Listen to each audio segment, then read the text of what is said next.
Hello everyone. In this video, we shall discuss about sets. Sets are used to group items having similar or common characteristics. We use them if we need to impose a rule of membership or rule of belongingness. In this discussion, we shall take a look into the different properties of sets, its operations, and some definition of terms. So what are sets? Formally, we define a set as a well-defined collection of objects or things. It is usually denoted by capital letters, but we can use any other letter to represent it. Since sets impose a rule of membership, the items that satisfy this rule in a set are called elements. Here are some examples of sets. First, we have the set capital A, which consists of all the counting numbers from 1 up to 10. Second, we have the set B, which consists of all the even counting numbers from 2 up to 10. And the third one is the set capital C, which consists of all the primary colors. Now, sets may be represented in two ways. The first one is the list method. From the word itself, it means that all the elements of the set are listed down or enumerated, and these elements are enclosed in curly braces. So for example, let capital A be the set that contains all the counting numbers from 1 up to 10.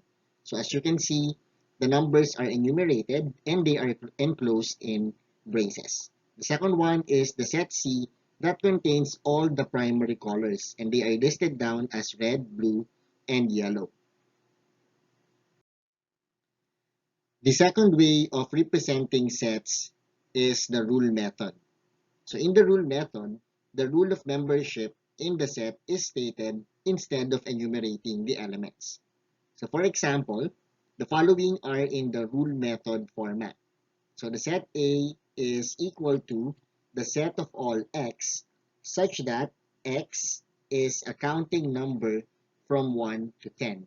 So as you can see, the rule for membership is to be a counting number from 1 to 10. And this rule of membership is stated in this format.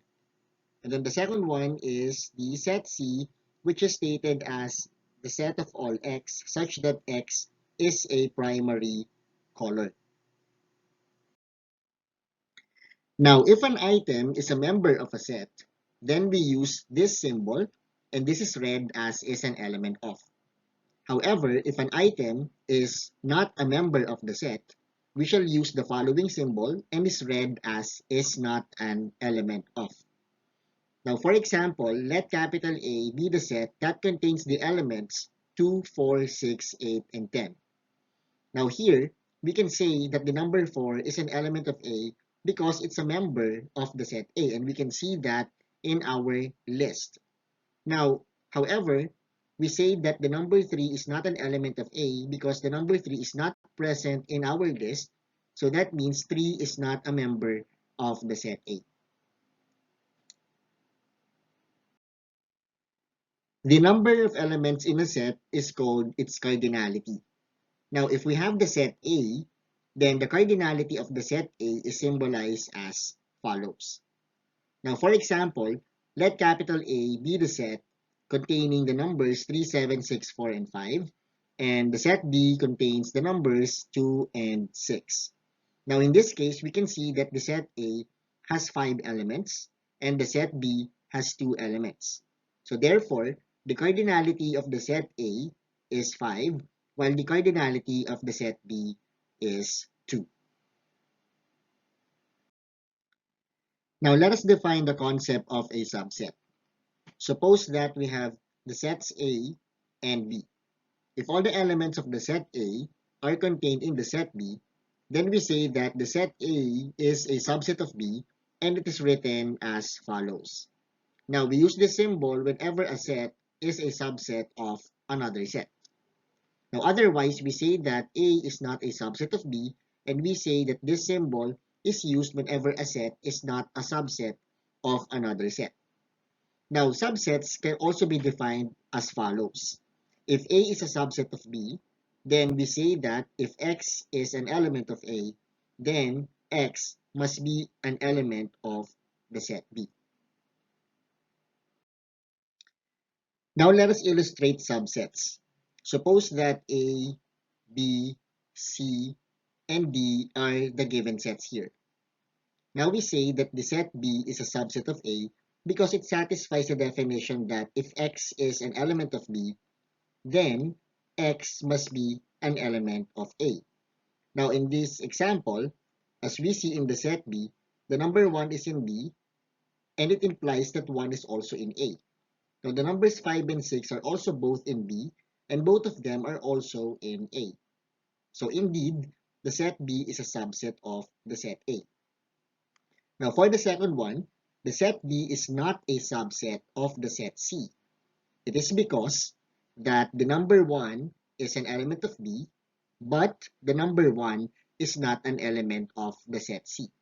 So it doesn't satisfy the definition of subsets as X is in B implies X is in C.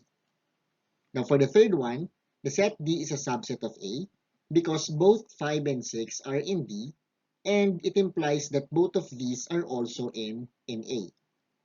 Now for numbers 4 and 5, the set D is also a subset of the sets B and C, now using the same definition as we used in the third example. Now for the last one, we say that the set A is not a subset of the set B. It's because the number 3 is an element of A, but the number 3 is not an element of B. So therefore, A is not a subset of the set B. Now let us define the concept of equal sets. Two sets, A and B, are said to be equal, written as A equals B, if all the elements of the set A are in the set B, and vice versa. In other notations, A equals B if and only if A is a subset of B and B is a subset of A. Now, alternatively, we can also say that whenever A equals B, then X is in A if and only if X is in B.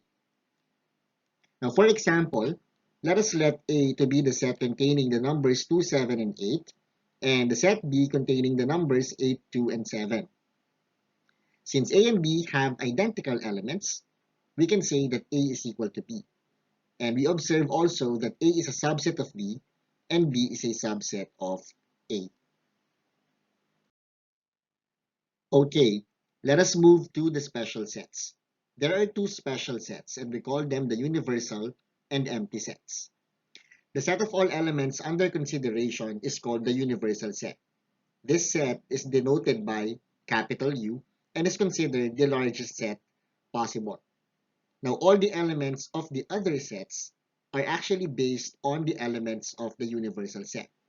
So we can define any universal set whenever we're dealing with other sets.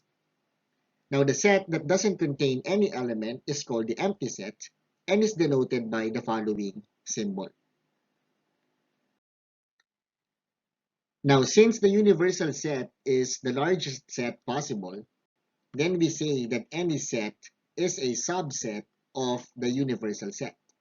And also, the empty set is a subset of any set. Now, for example, let U be the universal set containing the counting numbers from 1 to 10, and the set A contains the elements 1, 3, 5, 7, and 9, and the set B contains the elements 2, 4, 6, 8, and 10.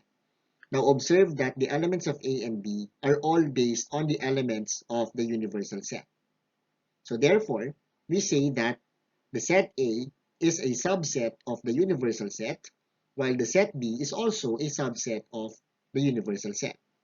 Now we also say that the empty set is a subset of the universal set, and the empty set is also a subset of the sets A and B.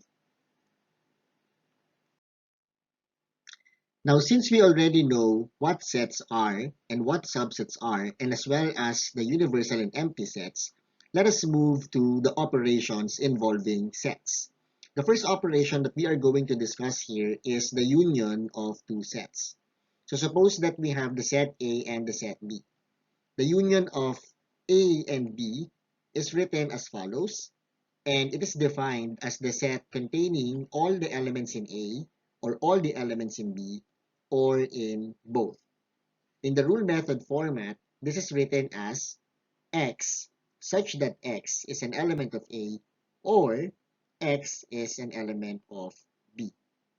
So in propositional form, we can treat this as proposition P for X is an element of A or proposition Q is X is an element of B.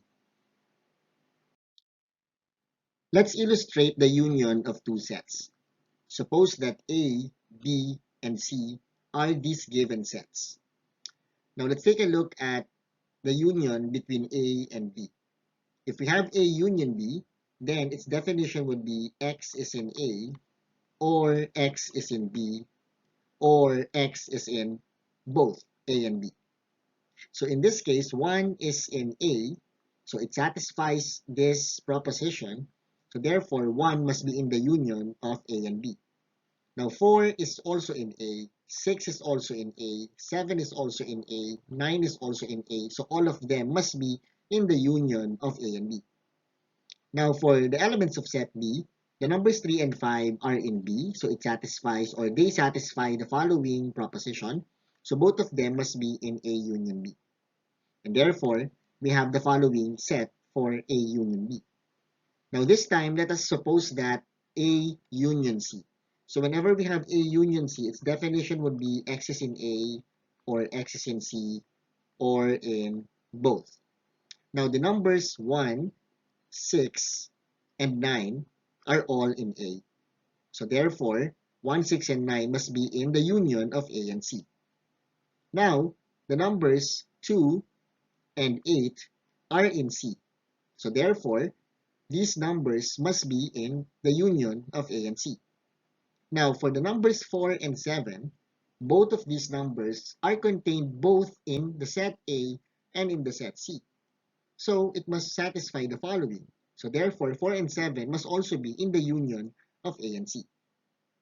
Now the third example is B union C, and this example is similarly explained as in the first two examples.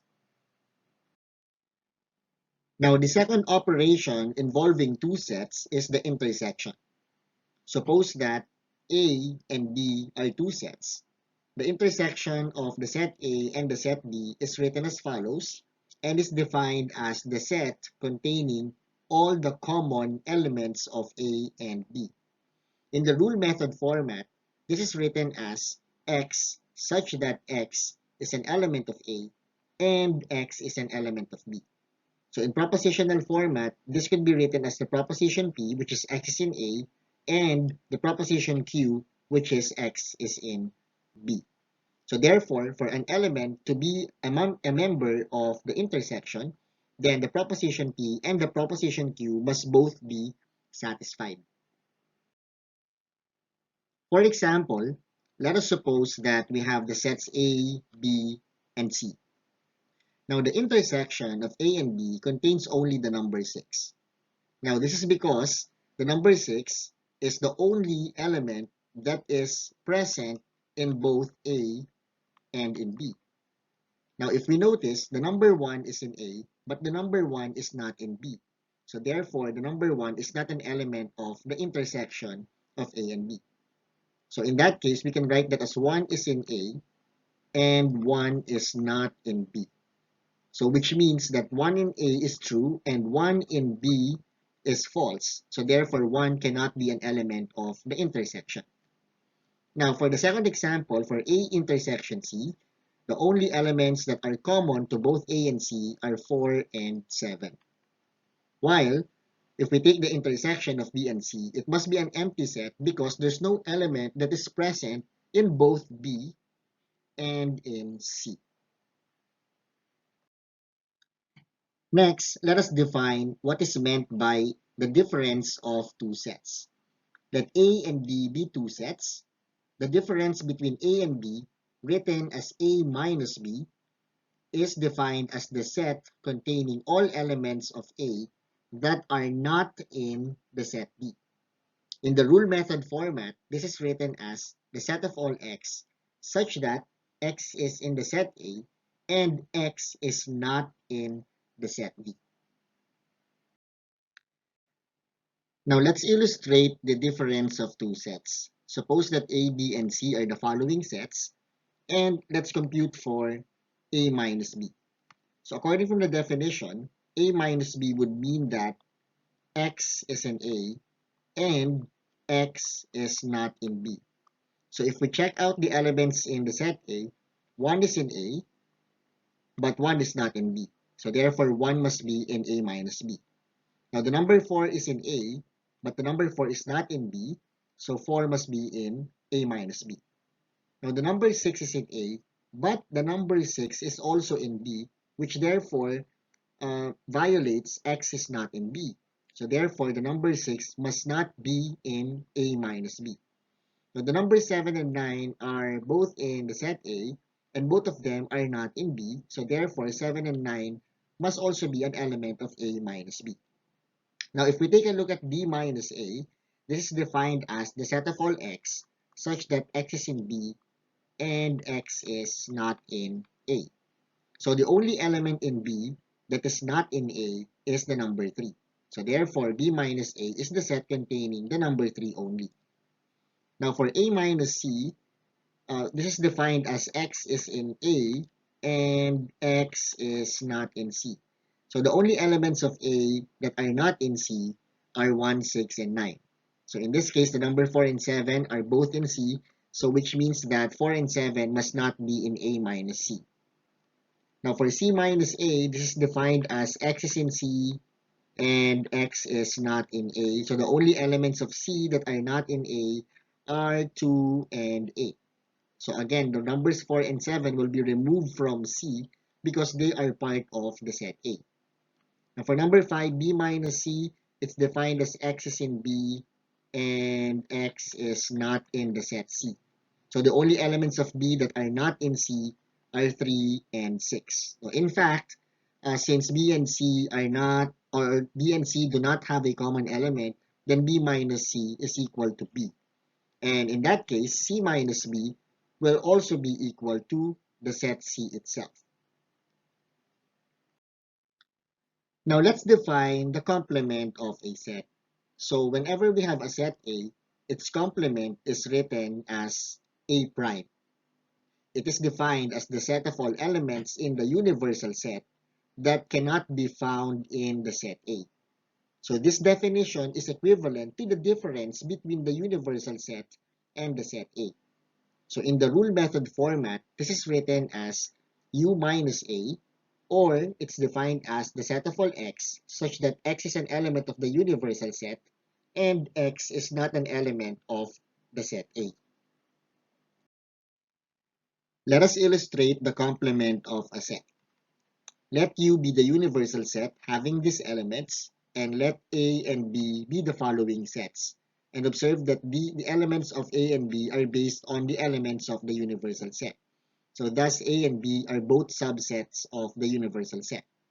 Now if we take the complement of the set A, the elements would be 2 and 5 because 2 and 5 are the only elements in the universal set that cannot be found in the set A. While for the complement of B, the elements are 3, 5, and 11 because 3, 5, and 11 are the only elements in the universal set that cannot be found in the set B. Now, since we already know about the complement of a set, then we have the following remarks. The complement of the universal set is the empty set, while the complement of the empty set is the universal set. Now, the next few slides will focus on the properties of sets. So let us let A, B, and C to be defined as sets. And then the first property would be the idempotence, and this states that the union of A to itself is equal to the set A itself. Also, the intersection of A to itself is also equal to itself. Now, the second property is the commutative property for the union and intersection. So it says that whenever we have the union of A and B, it's the same as the union of B and A. Now also, if we have the intersection of A and B, it's the same as the intersection of B and A. Now the third property is the associative property, and this states that whenever we have A union the grouping of B union C, then we can actually change the grouping into the grouping of A union B and then followed by union with C. So this is similar to the intersection wherein we have A intersection, the grouping B intersection C, and that is equal to the grouping A intersection B and intersection with C.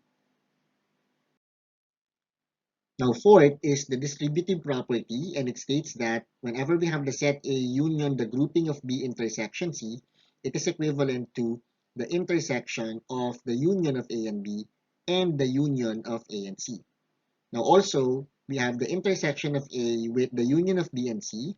It's equivalent to the union of the intersection of A and B, and as well as the intersection of A and C. Now the fifth one are the identity laws, and this states that whenever a set A is united with the universal set, then it's equivalent to the universal set, and the union of the set A with the empty set is the set A itself.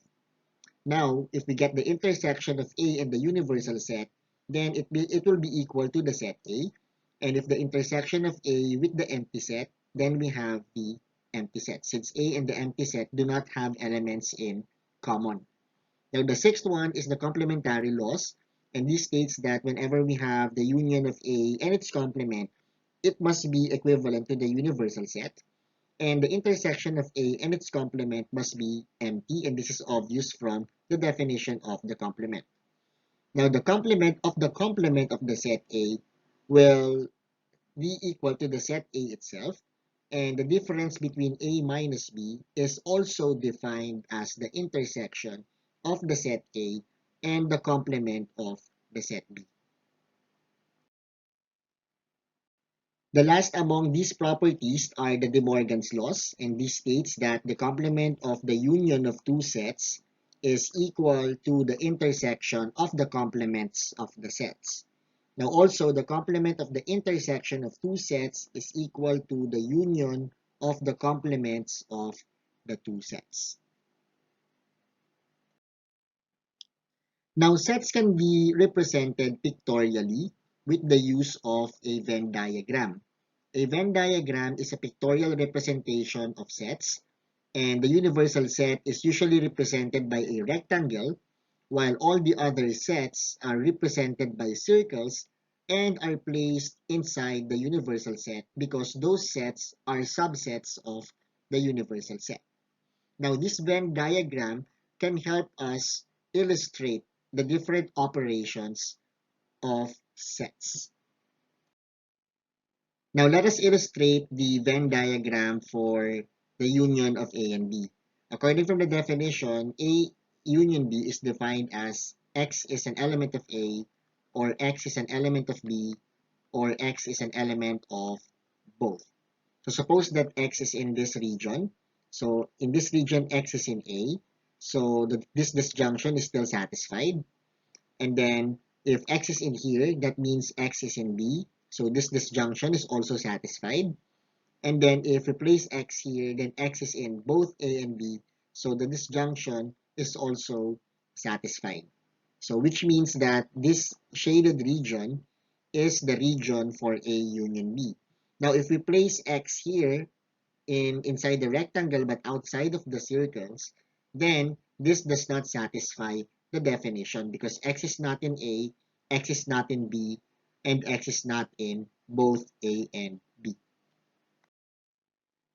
Now, the intersection of A and B is defined as X is an element of A and X is an element of B.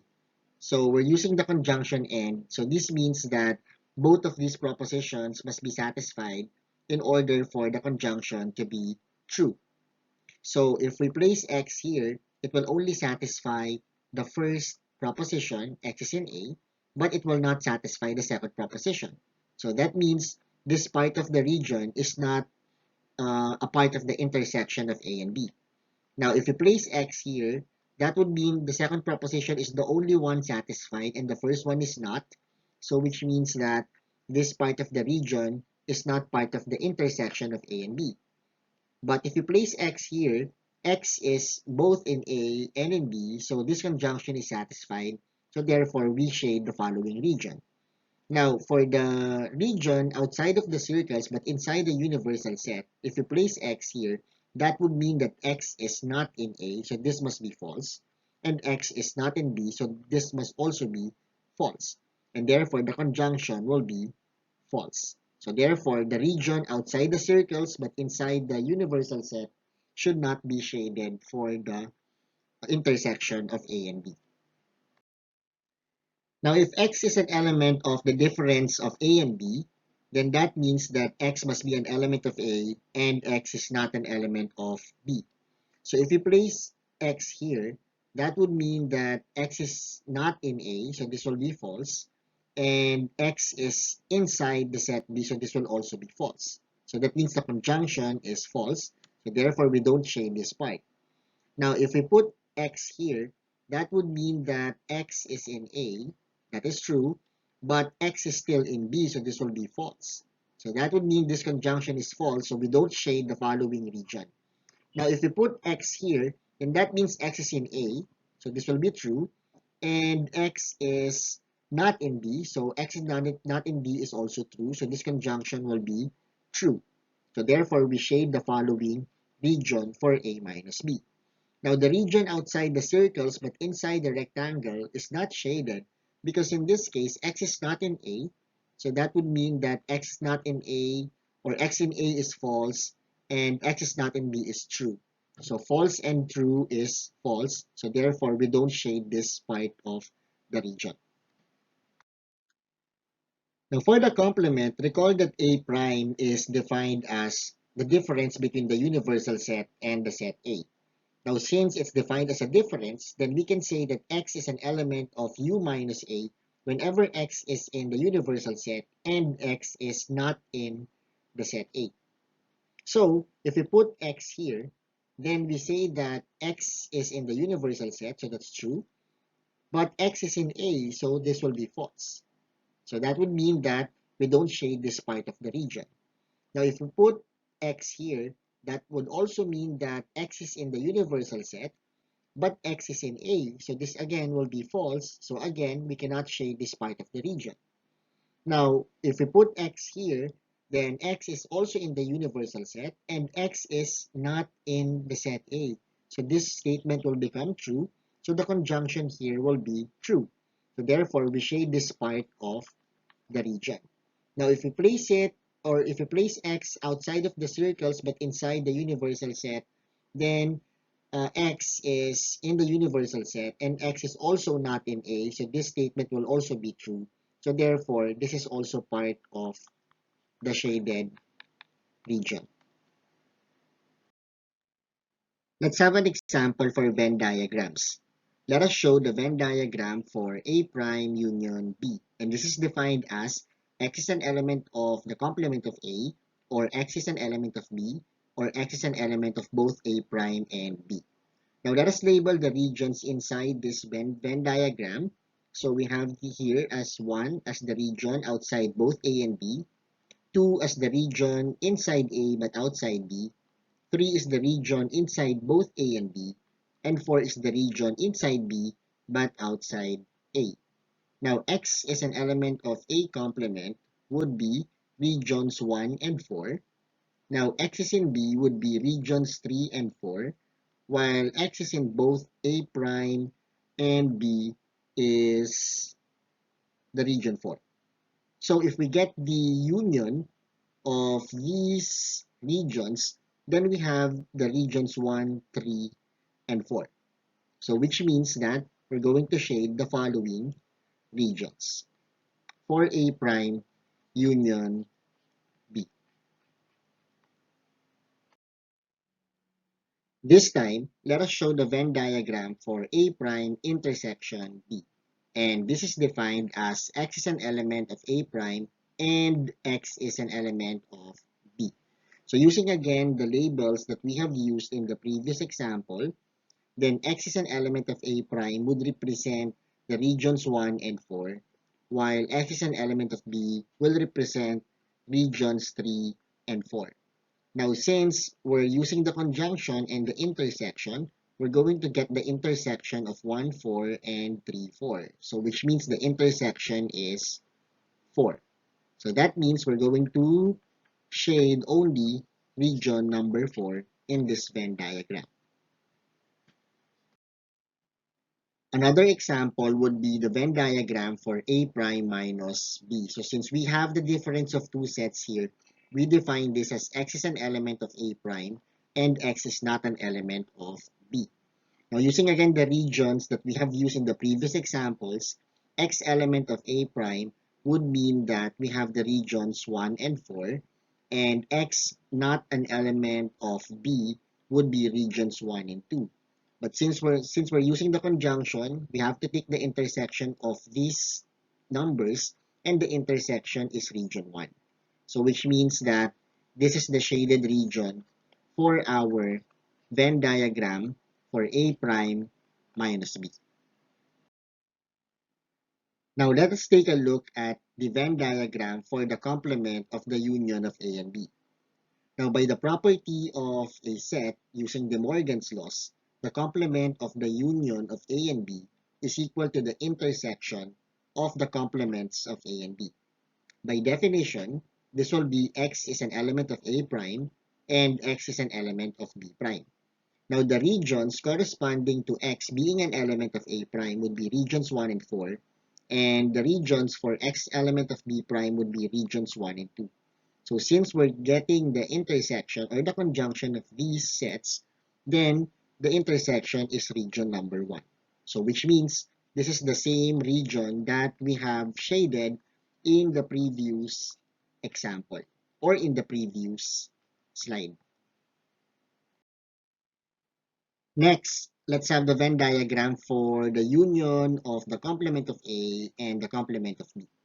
This is defined as X is an element of A prime, or X is an element of B prime, or X is an element of both A prime and B prime. X is an element of A prime represents regions 1 and 4. X is an element of B prime represents regions 1 and 2, while X is in both A prime and B prime represents region 1. Now, since we're getting the disjunction or the union of these regions, then the union would be region 1, region 2, and region 4. So which means the shaded region for the following would be everything except region number 3.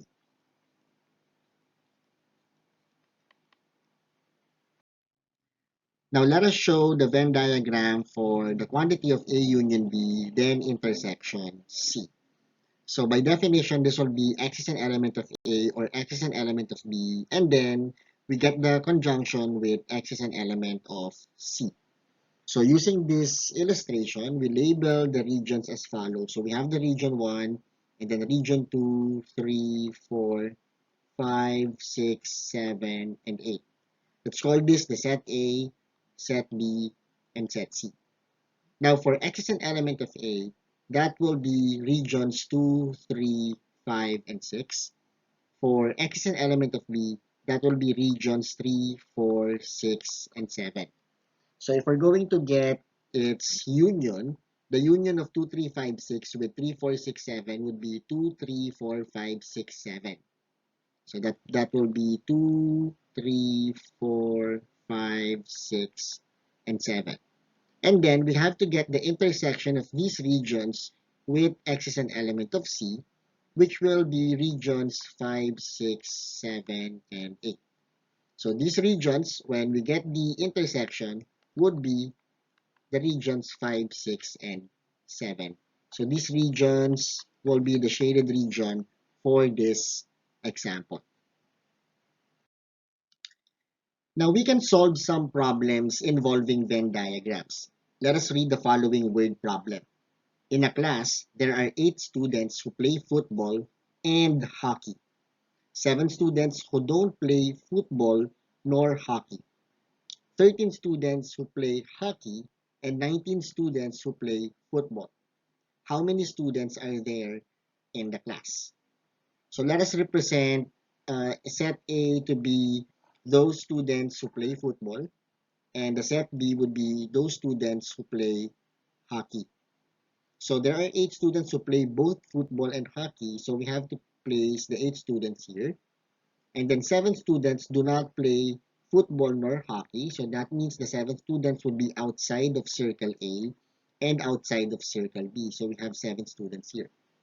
Now, since 13 students play hockey, the total for set B should be 13. But the 8 students are already here, so that will be 13 minus 8, which is 5.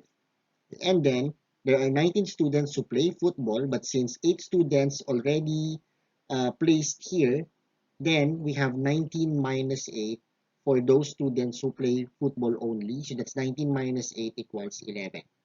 So which means if we add up 7, 11, 8, and 5, that will be the total number of students in the class. And the total would be 18. 7 plus 11 is 18, plus 8 is 26, plus 5 is 31. So we have 31 students in all. For our final problem, in a class, there are 30 students. So this means that the universal set will have 30 students and that the cardinality of the universal set is 30. Now, 21 students like math. So if we will let A to be the set consisting of the math students, then cardinality of A is 21. And then 16 students like English. So if we will let B to be the set consisting of the students who like English, then the cardinality of B will be 16. And 6 students do not like math nor English, so that means the region outside of the circles A and B would have 6 students. Now, since there are 30 students in the class and 6 students are outside of the 2 circles, then that means that the union of A and B will have a cardinality of 30 minus 6, which is 24. So this means that this total has 24 students. Now, we know that the cardinality of A has 21 and the cardinality of B is 16. So this means that if we will subtract the 21 students from math from the 24 students for A union B, that would mean that only 3 students like English only. Now, if you will subtract the 16 students who like English and subtract it from the 24 students, so that will be 24 minus 16, which is 8. So that means there will be 8 students who like math only. Now, since this A union B has a total of 24 students, then the number of students who like both math and English would be 24 minus 8 minus 3, which is 13. So the answer to this problem is 13 students like both math and English. So this ends our discussion of sets. So I hope that you learned something about it, and thank you for listening.